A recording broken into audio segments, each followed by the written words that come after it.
Anda masih menyaksikan Kompas Petang, Saudara. Timnas U23, pelatih Timnas U23, Saudara Gerard van den Berg memastikan pemainnya siap bertempur menghadapi Malaysia dalam laga penentuan Grup A Piala AFF U23 2025. Meski peluang Indonesia untuk lolos ke semifinal terbuka lebar, Van den Berg menegaskan fokus tim sepenuhnya tertuju pada pertandingan kontra Malaysia. Ia enggan berbicara lebih jauh, Saudara, soal potensi lawan di semifinal seperti Thailand dan juga Vietnam, Saudara. We at first had to play Malaysia. I don't think about the game after. We had to play Malaysia, and I think that's an important game because I think it's also good for the crowd. So I don't think about the game after. Malaysia is the most important at the moment, and that's only what I want to think of.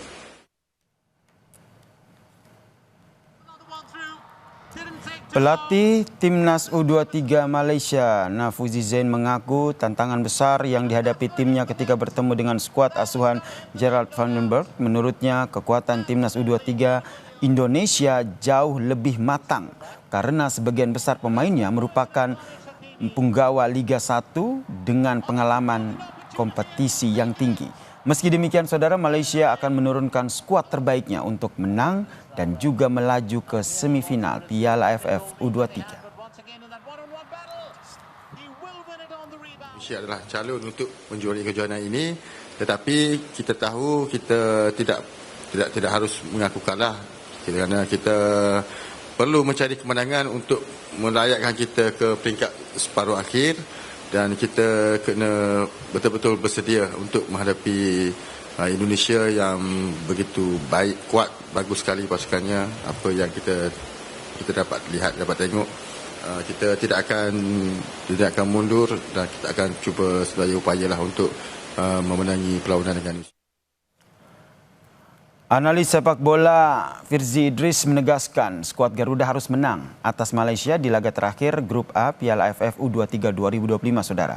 Firzi menyebut 3 poin harus dikantongi untuk mengamankan posisi meski timnas sudah meraih 2 kali kemenangan atas Brunei Darussalam dan juga Filipina. Firzi optimistis anak asuh dari Gerard van den Berg ini bisa menampilkan pertandingan dengan komposisi yang terbaik.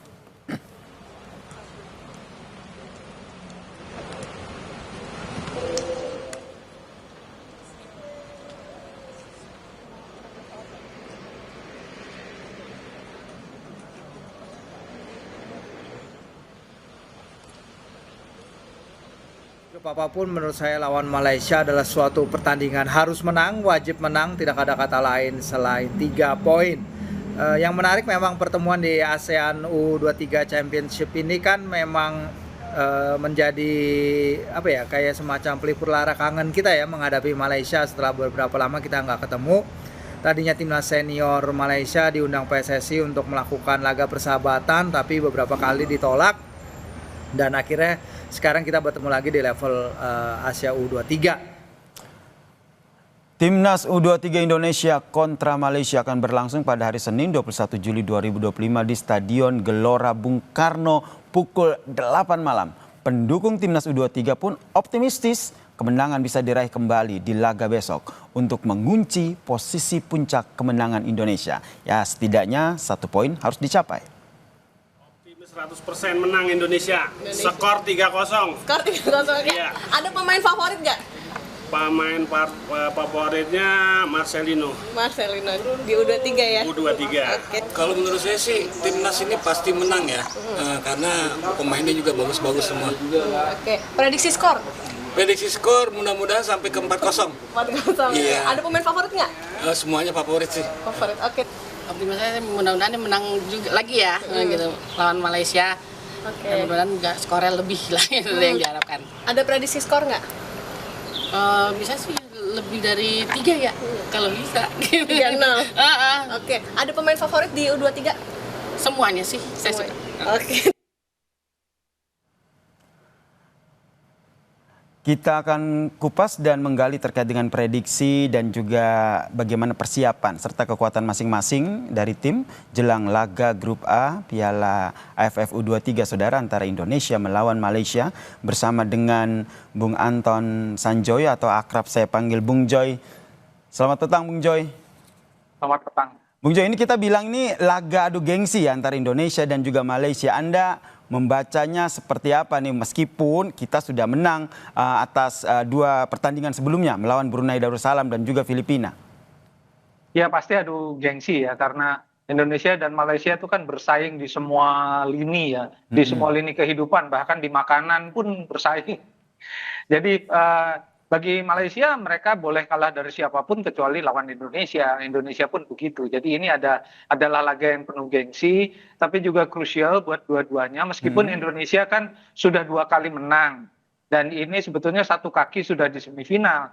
Meskipun untuk menjadi juara grup harus memang mengalahkan Malaysia, tapi satu kaki sudah di semifinal lah, karena di grup B dan di grup C itu tidak ada poinnya yang lebih baik daripada Indonesia untuk peringkat kedua terbaik. Jadi sebetulnya satu kaki sudah di semifinal. Tapi ya harus dipastikan dengan mengalahkan Malaysia, karena itu akan menjadi modal nanti untuk menghadapi kemungkinan besar kalau tidak Thailand ya Vietnam.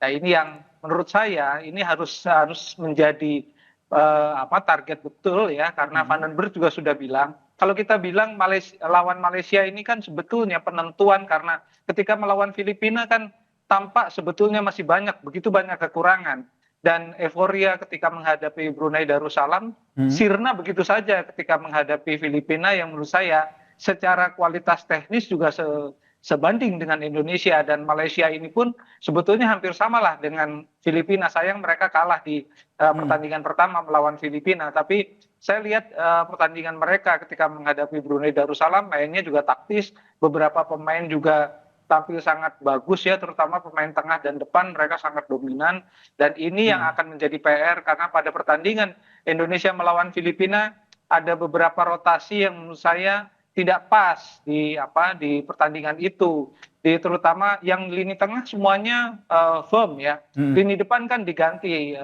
Hoki Caraka main nggak sangat tidak perform, akhirnya masuk Jens Raven, tapi Jens Raven juga terlambat panas sehingga dia kemudian juga sulit untuk mendapatkan peluang dan shot on target. Di belakang ada beberapa pergantian, tapi oke lah, di belakang itu memang masih coba mencari formasi terbaik. Tapi dugaan saya akan kembali kepada formasi yang mendekati ketika melawan Brunei Darussalam. Nah ini sebenarnya ingin saya tanyakan, sebenarnya nanti formasinya akan seperti apa? Oke lah kita menang melawan Brunei 8-0, tapi melawan Filipina hanya menang 1 angka gitu, 1-0. Nanti pola permainannya akan seperti apa dari Indonesia ini untuk bertanding melawan Malaysia? Karena tadi kata pelatihnya Gerald Van den Berg, ini nggak main-main nih kalau seandainya kita melawan Malaysia. Ya, Malaysia dan Indonesia sama formasinya ya, 4-3-3 itu formasi yang ofensif tapi cukup balance gitu ya. Dan mungkin ada pergantian di lini depan, saya yakin Jens Raven akan kembali menjadi pilihan utama sebagai striker pemain yang betul-betul akan diandalkan untuk mencetak gol. Di belakang kemungkinan besar juga ada penggantian. Mungkin Brandon Schoenemann bisa kembali bermain, tapi yang di lini belakang kemarin saya lihat Kakang bermain juga cukup bagus ya, jadi rasanya sih mereka akan berjuang di antara para pemain untuk menjadi starter 11, dan yang di tengah saya rasa sudah tidak akan tetap ya, ada Arkan, Fikri, Robi Darwis, kemudian Tony. Di sana rasanya sih itu tidak akan tergeser, karena di 2 pertandingan posisi mereka sama-sama firm. Jadi sektor kanan kiri juga Rahmat saya kira akan tetap bermain, dan Raihan juga akan menjadi andalan di sektor sayap. Termasuk sektor menyerang ya, karena ini yang juga menjadi salah satu perbincangan gitu. Dari 2 pertandingan terakhir Anda membacanya seperti apa nih Bung Joy? Ya, pertandingan pertama memang saya melihat Indonesia begitu dominan, tapi itu lebih karena Brunei Darussalam ini kualitasnya sangat jauh ya. Mereka kan kalah 8-0 dari Indonesia, kalah 7-1 dari Malaysia. Jadi rasanya sih memang belum bisa jadi tolok ukur. Yang menjadi tolok ukur adalah pertandingan melawan Filipina.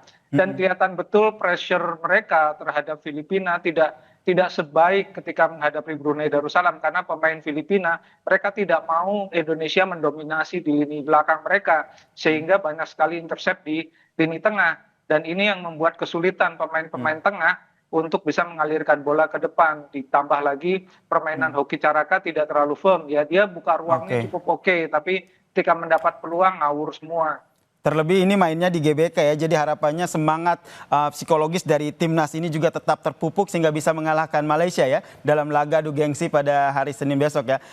Ya, mudah-mudahan penontonnya Ini yang kita banyak harapkan ya. Karena, ya, karena penonton ini akan menjadi salah satu faktor yang menentukan permainan Indonesia yang bisa bersemangat sekali. Baik, kita nantikan bersama ya, harapannya Indonesia bisa menang begitu melawan Malaysia di laga timnas ini, saudara. Terima kasih Bung Joy telah bergabung bersama kami di Kompas Petang, telah berbagi perspektifnya terkait dengan penentuan laga grup A Piala AFF U23 2025. Sama-sama, terima kasih.